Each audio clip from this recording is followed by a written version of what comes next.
యేసు రక్షించును, యేసు స్వస్థపరచును. Hosanna hosanna వాగ్దాన సందేశ కూడిక నిర్వహించు తేదీ ప్రతి నెల 1వ తేదీ సాయంత్రం 7 గంటలకు. నిర్వహించే స్థలం hosanna Mandir, Nagarajapuram, వాటంబేడు road, Sullurpeta. వాక్యోపదేశకులు pastor George గారు, హోసన్నా మందిర్, సూళ్లూరుపేట. యేసయ్యా అని పిలవగలిగితే, యేసయ్యా అని స్వరమెత్తి ఆయన్ను రమ్మని ఆహ్వానించగలిగితే నిశ్చయముగా మీతో కూడా చెబుతూ ఉన్నారు, నీవు నా దేవుని స్వరమెత్తి పిలవగలిగితే ఆయన నీ పిలుపును వినబోతూ ఉన్నాడు, నీ స్వరమును వినబోతూ ఉన్నాడు. నీ స్వరమును విన్న దేవుడు నిలచి నిన్ను దాటిపోకుండా ఏది కోరుకుంటావో అది నీకు దయచేయబోతూ ఉన్నాడు. ఏది ఆశపడతావు నీవు దాన్ని చూడబోతూ ఉన్నావు, దాన్ని పొందుకోబోతూ ఉన్నావు. నీవు ప్రభువును పిలిచి నాకు ఇది కావాలి అని కోరుకో. దైవజనులు వాక్య పరిచర్య చేసి ప్రత్యేక ప్రార్థనలు చేదురు. హోసన్నా వాగ్దాన సందేశ కూడిక అందరూ ఆహ్వానితులే.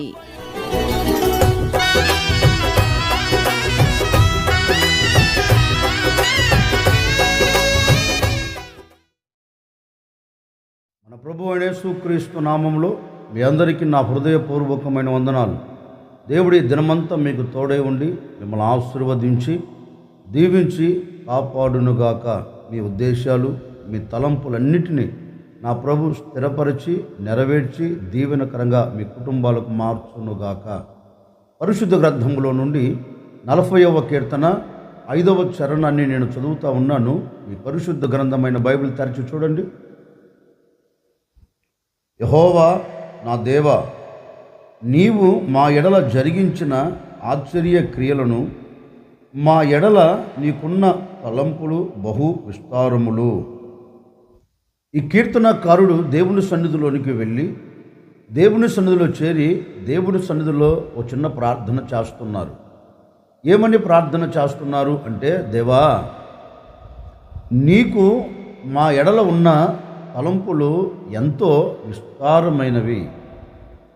మా ఎడల నీవు ఉద్దేశించే ఉద్దేశాలు, నీవు ఆలోచించే ప్రతి ఆలోచన, నీ మనసులో ఉన్న ప్రతి తలంపు మాకు క్షేమమును కలగచేయునట్లుగా, మేము ఆశీర్వాదకరంగా నిలబడినట్లుగా, మేము అనుకున్న గమ్యం చేరునట్లుగా నీ తలంపులు మా ఎడల నిలిచి ఉన్నవి. అవి బహు విస్తారములు అంటాడు ఈ కీర్తనాకారుడు.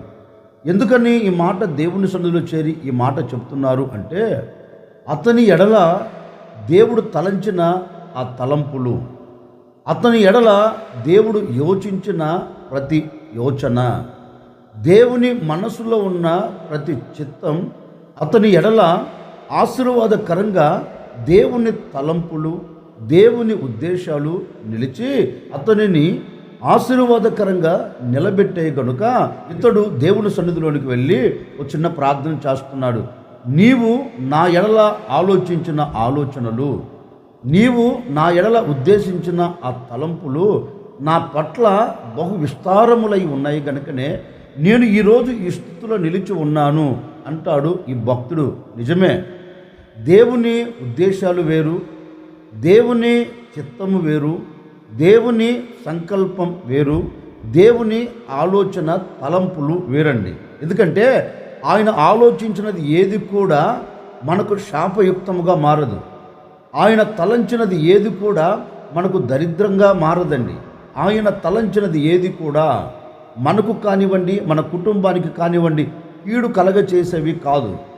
అందుకే ఆయన ఉద్దేశాలు బహు విస్తారములై ఉన్నవి.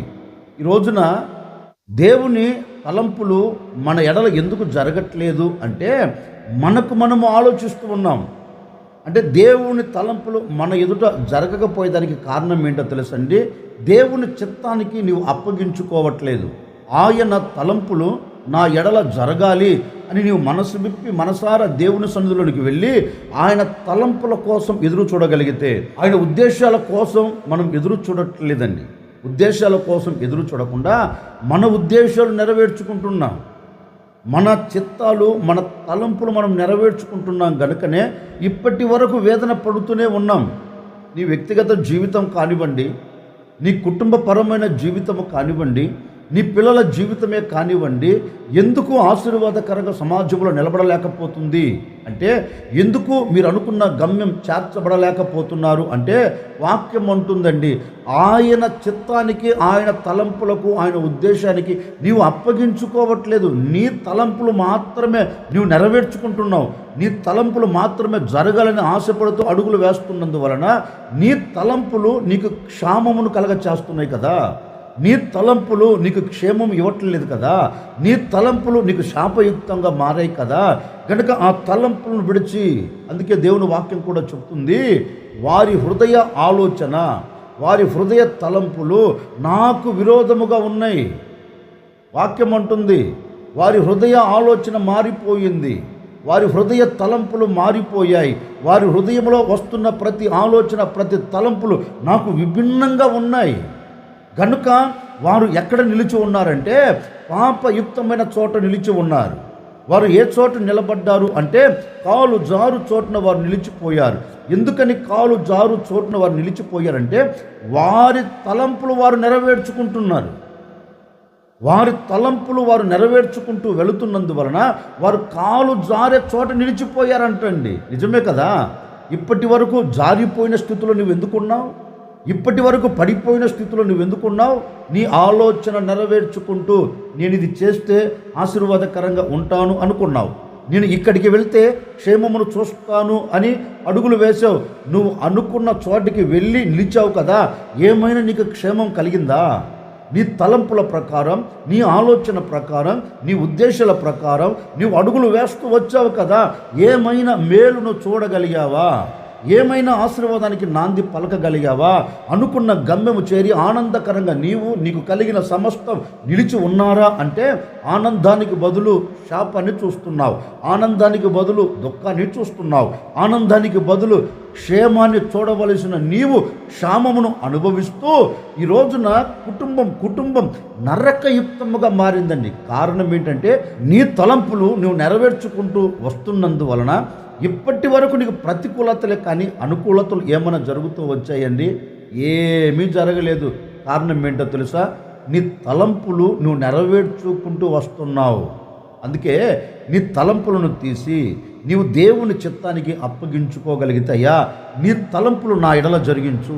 నీవు ఆలోచిస్తున్న ఆ ఆలోచన నా కుటుంబానికి క్షేమమును కలగచేస్తుందయ్యా, నీ తలంపులు నా కుటుంబం పట్ల నెరవేర్చవా అని నువ్వు కోరుకోగలిగితేనండి, కనికరము కలిగిన దేవుడు ఈ దినము నుండి ఆయన తలంపులు నీ ఎడల బహు విస్తారముగా మార్చబోతూ ఉన్నారు. అందుకని ఈ రోజు నుంచి నీవు తలంచేది ఏది కూడా నీవు నీ ఆలోచన ప్రకారం తలంచకుండా దేవుని ఉద్దేశానికి నువ్వు అప్పగించుకోగలిగితే, దేవుని ఆలోచనకు నువ్వు అప్పగించుకోగలిగితే, దేవుడు నీకు ఆలోచన చెప్తున్నప్పుడు నువ్వు శిరస్సు వంచగలిగితే, ఆయన ఆలోచన నీకు క్షేమమును కలగచేస్తుందండి. అందుకే ఇరిమియా గ్రంథంలో కూడా ఒక శ్రేష్టమైన మాట రాయబడింది, నేను ఉద్దేశించిన ఏ ఉద్దేశాలు మీకు హానికరములు కాదు. అంటే దేవుడు ఒక వ్యక్తిని గూర్చి ఉద్దేశిస్తే, దేవుడు ఒక వ్యక్తిని గురించి ఆలోచిస్తే, దేవుడు ఒక వ్యక్తి పట్ల తన తలంపులను ఆలోచించి అడుగులు వేస్తే, ఆ ఆలోచన కానివ్వండి, ఆ తలంపులు కానివ్వండి, ఆ ఉద్దేశాలు నీ కుటుంబానికి హానిని కలగచేయవట, నీ కుటుంబానికి మేలును కలగచేస్తాయంట, నీ కుటుంబానికి అవి సమాధానకరమైన ఉద్దేశాలని పరిశుద్ధ గ్రంథం చెప్తుంది. అంటే దేవుడు నీ పట్ల ఒక ఆలోచన కలిగి ఉన్నాడు అంటే అది నీకు క్షేమమును కలగచేస్తుంది. ఆయన ఉద్దేశం, ఆయన తలంపు నీకు హానిని తీసుకొని రాదు. ఆయన ఉద్దేశాలు నీకు, నీ కుటుంబానికి సమాధానకరంగా ఉండగలుగుతాయండి. అందుకని ఈ ఉదయకాల సమయంలో నువ్వు చేయవలసింది ఒక్కటే, ఆయన ఉద్దేశానికి, ఆయన చిత్తానికి నువ్వు శిరస్సు వంచగలిగితే, ఆయన తలంపులు మీ కుటుంబాల పట్ల నా దేవుడు అత్యధికముగా జరిగించబోతూ ఉన్నారు. మీ ఎడల ఉద్దేశించిన ఆ ఉద్దేశాలు ఆయన ఉన్నతమైనవి. మీ ఎడల ఉద్దేశిస్తున్న ఆయన ఉద్దేశాలను ఎలాంటివో తెలుసా? క్షణికమైపోయాయి కాదండి, ఉన్నతమైన ఉద్దేశాలు మీ ఎడల ఆయన కలిగి ఉన్నాడు. కానీ నీవు ఏ ఉద్దేశం కలిగి ఉన్నావంటే క్షణికమైపోయే ఆ ఉద్దేశాన్ని కలిగి అడుగులు వేస్తున్నావు. క్షణికమైపోయే ఆ తలంపులతో నీవు అడుగులు వేస్తున్నందువలన ఇప్పటి వరకు ఏది జరగక అలాగే కూల్చబడుతున్నావు కదా. రోజులు గతించిపోతున్నాయి, దినాలు దొర్లిపోతున్నాయి. ఏమైనా నీ బ్రతుకులో మార్పు కలుగుతుందంటే మార్పు కలగట్లేదు. కారణం ఏంటి అంటే సంకుచితమైన తలంపుతో నువ్వు అడుగులు వేస్తున్నావు. క్షేమము కాని ఆలోచనతో నువ్వు అడుగులు వేస్తున్నావు. దీవెనను కలగచేసే ఆలోచనతో నువ్వు అడుగులు వేయట్లేదు. నీకు నచ్చినట్లు, నీకు మెచ్చినట్లు నువ్వు ఆలోచిస్తూ అడుగులు వేస్తున్నందువలన ఈనాటి వరకు కన్నీరే చూస్తున్నావు. అందుకే దైవ సేవకుడైన మోషే కూడా ఇశ్రాయేలుతో ఒక శ్రేష్టమైన మాట చెబుతారు. చూడండి, దేవుడు ఐగుప్తు దేశంలో నుంచి మిమ్మల్ని విడిపించి వాగ్దానము చెప్పిన దేశంలోనికి మిమ్మల్ని తీసుకొని వెళుతున్నారు. మీరు ఆ దేశంలో మీరు అనుకున్నది నెరవేర్చబడాలి అంటే, మీరు చేయబోతున్న ప్రతి ప్రయత్నం సఫలము కావాలి అంటే, మీరు అడుగు పెట్టిన చోట మీరు జయమును చూడాలి అంటే మీరు చేయవలసింది ఏంటో తెలుసా? మీ హృదయ తలంపుల విషయమై మీరు జాగ్రత్తగా ఉండాలి. అంటే మీ హృదయ ఆలోచనలు మారిపోయాయి అనుకో, దేవునికి విరోధముగా, దేవునికి నచ్చని రీతిలో మీ హృదయ తలంపులు మారిపోయాయి అనుకో, నిశ్చయముగా మీరు అనుకున్న గమ్యం చేరలేరు. మీరు చేసే ప్రతి ప్రయత్నం విఫలమైపోతుంది కానీ సఫలత కాదు. కనుక మీ హృదయ ఆలోచనలు మార్చుకొని, మీ హృదయ తలంపులు మార్చుకొని, మీ దేవుడైన యెహోవా మీకు ఇస్తున్న ఆ దేశములో మీ తలంపుల విషయంలో జాగ్రత్తగా ఉండాలి అని దైవ సేవకుడు వారితో చెప్పారు. ఎందుకు చెప్పారు అంటే, ఆ శ్రేష్టమైన ఆశీర్వాదానికి ఈ ప్రజలు దూరం కాకుండా, దేవుడిచ్చిన ఆ దీవెన పోగొట్టుకోకుండా, దేవుడిచ్చిన ఆ సత్తువ కలిగిన భూమికి దూరం కాకుండా ఈ దైవ సేవకుడు ఒక హెచ్చరిక చేస్తున్నారు. మీ హృదయ తలంపుల విషయములో, ఎందుకంటే మనం అనుకోవచ్చండి, నా హృదయ తలంపు సరిగ్గా ఉందండి, నా హృదయ ఆలోచన సరైనదే అని మనం అనుకోవచ్చు. కానీ వాక్యం అంటుంది, నీ హృదయములో ఆలోచన పుట్టక తొలికే, నీ హృదయంలో తలంపు పుట్టక తొలికే నీ తలంపును ఆయన ఎరిగాడు. మన హృదయము సరిగ్గా ఉందని మానవునితో చెప్పగలం, కానీ మహిమ కలిగిన దేవుడు, మనస్సును నిర్మించిన దేవునితో మనం చెప్పగలమా? మనం చెప్పలేమండి. అందుకే వాక్యం అంటుంది, ఈ హృదయమునకు ఆలోచన రాక తొలికేట ఆయన నీ హృదయ ఆలోచన ఎరిగాడట. అందుకే మోసే అంటారు, మీ హృదయములో ఆలోచన పుట్టక దొరికి ఆయన ఆలోచన ఎరిగాడు. మీ హృదయంలో ఆలోచన రాకతోనికి ఆయన ఆలోచన గుర్తించాడు. కనుక మీ హృదయ తలంపు విషయంలో మీరు జాగ్రత్త పడకపోతే, మీ హృదయంలో వస్తున్న ఆలోచన విషయంలో మీరు ఆచితూచి అడుగులు వేయకపోతే నిశ్చయముగా ప్రమాదంలో పడుతారు. నిశ్చయముగా మీరు అనుకున్న దీవెనను మీరు చూడలేరు అని ఒక హెచ్చరికతో కొన్న మాట చెప్పారండి. నేను కూడా ఈ ఉదయకాల సమయంలో ఒక సేవకుడిగా చెబుతున్నాను. ఇప్పటి వరకు నీ ఆలోచనను బట్టే కదా శాపమును చూస్తూ వచ్చింది, నీ తలంపును బట్టే కదా నీవు అనుకున్న విజయాన్ని చూడలేకపోతూ వచ్చింది. నీ హృదయంలో పుడుతున్న చెడు ఆలోచన, నీ హృదయంలో పుడుతున్న దేవునికి వ్యతిరేకమైన ఆలోచన కలిగినందువలనే కదా ఇప్పటి వరకు నువ్వు అనుకున్న చోట నిలబడలేక, ఇప్పటి వరకు నువ్వు చేయదలిచినది ఏది కూడా ఆశీర్వాదకరంగా మలచబడక, ఇప్పటి వరకు నువ్వు పట్టుకున్న దానిలో అపజయం కలుగుతూ, ఇప్పటి వరకు శాపయుక్తముగా నీ బ్రతుకును ఈడ్చుకుంటూ వస్తున్నావు. ఈడ్చుకోవటమే కాదండి, నీ బ్రతుకును ఈడ్చుకుంటూ రావటమే కాదండి, ఒక ప్రక్క గుండె పగిలిపోయిన స్థితిలో కన్నీరు కారుస్తూ, నాకే ఎందుకు ఇలా జరుగుతుంది, నేనే ఎందుకు ఇలా మార్చబడుతున్నాను, నేనే ఎందుకు ఇలా సాగి వెళ్ళగలుగుతున్నాను, నాకే ఎందుకు ఈ ప్రతికూలతలు అని గొప్పగా కోల్చబడిన రోజులు లేవంటారా? వీటన్నిటికీ ప్రబలమైన కారణం ఎక్కడో లేదండి, నీ హృదయ తలంపులు మారినందువలన ఈ ప్రతికూలతలు నువ్వు అనుభవిస్తూ వస్తున్నావు, ఈ ప్రతికూలతలు నువ్వు చూస్తూ వస్తూ ఉన్నావు. గనుక నీ హృదయ ఆలోచన మార్చుకొని, నీ హృదయ తలంపులు మార్చుకొని, దేవుడు నా హృదయ ఆలోచన ఎరిగాడు, దేవుడు నా హృదయ తలంపులు తెలుసుకున్నాడు, కనుక నేను జాగ్రత్త పడి అడుగులు వేయాలి అని నిర్ణయము తీసుకోగలిగితే, ఒక సేవకుడిగా ఈ ఉదయకాల సమయంలో ఆశీర్వాదకరంగా నేను మీతో చెబుతూ ఉన్నాను, నీ హృదయ తలంపులను మార్చుకోగలిగితే, నీ హృదయ తలంపులను తీసి ప్రక్కన పెట్టగలిగితే, చెడు హృదయ తలంపులు, చెడు హృదయ ఆలోచనలు, చెడు హృదయ యోచనలు నీవు తీసి ప్రక్కన పెట్టగలిగితే, కనికరము కలిగిన దేవుడు నీ ఎడల శ్రేష్టమైన ఉద్దేశాలు కలిగి ఉన్నాడు. నీ ఎడల ఆయన తలంపులు బహు విస్తారముగా మార్చాలని కోరుకున్నారు. పడిపోయిన నిన్ను లేవనెత్తాలని ఆయన ఉద్దేశం, కృంగిపోయిన నిన్ను లేవనెత్తాలని ఆయన ఉద్దేశం, జారిపోతున్న నిన్ను జారిపోకుండా చక్కగా నిలబెట్టాలని ఆయన ఉద్దేశం. శాపమును చూస్తున్న నీవు నీ శాపమును కొట్టివేయాలని ఆయన తలంచాడు. నీ కంట కన్నీరు రాకుండా ఆయన తలంచాడు. నీ హృదయానికి ఆనందం కలుగునట్లుగా ఆయన తలంచాడు. మరి ఆయన తలంచినది ఏది కూడా నీలో జరగటం లేదంటే నీ హృదయ ఆలోచన మారిపోయింది. ఆ హృదయ ఆలోచన మార్చుకొని ఈరోజు ప్రభు పాదాలు పట్టుకోగలిగితే నా ప్రభు ఆయన ఉద్దేశం నీ ఎడల జరిగించబోతూ ఉన్నాడు. నా ప్రభు ఆయన చిత్తం నీ ఎడల నెరవేర్చబోతూ ఉన్నాడు. ఆయన తలంపులు నీ ఎడల జరగబోతూ ఉన్నాయి. ఆయన తలంచినది ఏది కూడా నిష్ప్రయోజనము కాకుండా నీ కుటుంబం పట్ల నా దేవుడు నెరవేర్చబోతూ ఉన్నాడు, జరిగించబోతూ ఉన్నారు. ఇప్పటి వరకు నువ్వు చూస్తున్న వేదన, ఇప్పటి వరకు నువ్వు చూస్తున్న ఆ క్షోభ, ఇప్పటి వరకు నువ్వు అనుభవిస్తున్న ప్రతికూలమైన ప్రతి పరిస్థితులు నీవు అనుభవించకుండా నా దేవుని తలంపు నీ ఎడల ఆశ్చర్యకరమైన కార్యములు జరిగించబోతూ ఉంది. కనుక కంగారు పడవలసిన అక్కర్లేదు, కలతలు చెందవలసిన అక్కర్లేదు. ఇది జరుగుతుందో జరగదో, ఇది చూస్తానో చూడనో అనే ఆవేదన నీకు అక్కర్లేదండి. ఈరోజు నీ హృదయ తలంపులు మార్చుకోగలిగితే, నీ హృదయంలో వస్తున్న ఆ చెడు తలంపులను నీవు తీసి ప్రక్కన పెడితే నా దేవుని ఉద్దేశాలు నీ ఎడల జరగబోతూ ఉన్నాయి. అందుకే దేవాతి దేవుడు అంటారు, మీ తలంపుల కంటే నా తలంపులు శ్రేష్టమైనవి. దేవుని వాక్యంలో కూడా రాయబడిందండి. అంటే మనము ఆలోచించే ఆలోచన ఎలాంటిదంటే శ్రేష్టము కానిది. దేవుడు ఆలోచించినది మన ఎడల అవి శ్రేష్టమైనవి.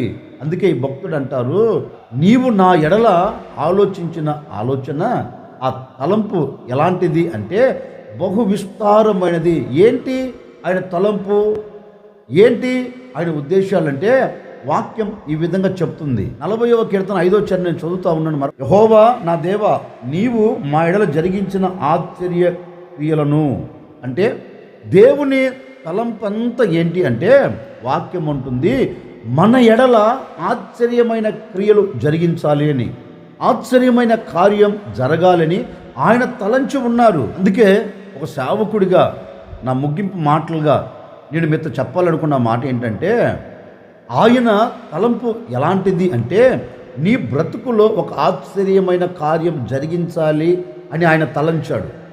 ఆశ్చర్యమైన కార్యాలు నువ్వు చూచేటట్లుగా ఆయన అద్భుతం చేయాలని ఆయన యోచించాడు. అందుకే ప్రభు అంటారు, నేను మీ ఎడల ఉద్దేశించిన ఉద్దేశాలు, ఆ తలంపులు ఎలాంటివి అంటే మీ ఎడల ఆశ్చర్యమైన కార్యములు జరిగించేవే. అంటే ఆయన తలంపులు ఎలాంటి, మన ఎడల ఆశ్చర్యమైన కార్యములు జరిగించాలనుకున్నారు.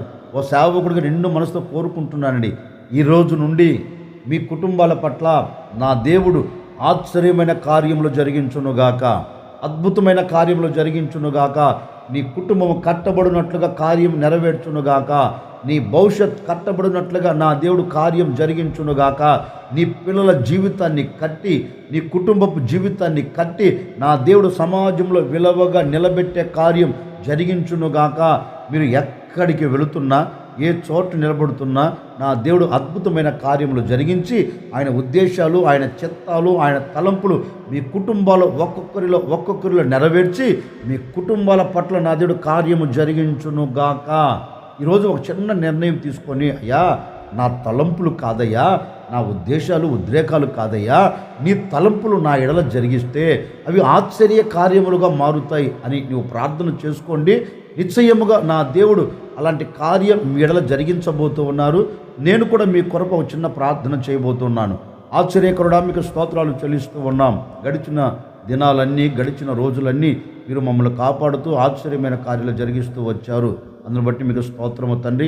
మరొక దినాన్ని మీ మాటల చేత మీరు మమ్మల్ని ధైర్యపరిచారు. నిజమే, మా తలంపులు కాదయ్యా, మా ఉద్దేశాలు కాదయ్యా, నీ తలంపులు, నీ ఉద్దేశాలు ఈ ప్రజల పట్ల జరుగునట్లుగా సహాయం చేయండి.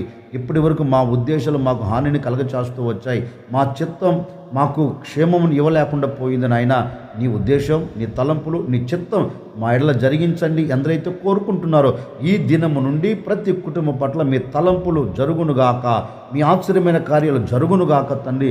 ఈ బిడ్డలు ఎక్కడ అడుగు పెడుతున్నా, ఏ చోట నిలబడుతున్నా మీ కార్యాలు చూచుచూ ఆనందకరంగా సాగి వెళ్ళినట్లుగా అద్భుతమైన కార్యములు జరిగించమని యేసు నామములు అడిగి వేడుకొనుచున్నాము తండ్రి, ఆమెన్. ఈ దినమంతా నా దేవుడు మీ ఉద్దేశాలు, మీ చిత్తాలు, మీ తలంపులన్నిటినీ నా దేవుడు సఫలం చేసి ఆయన ఆశ్చర్యమైన కార్యాలు జరిగించునుగాక. ఆమేన్.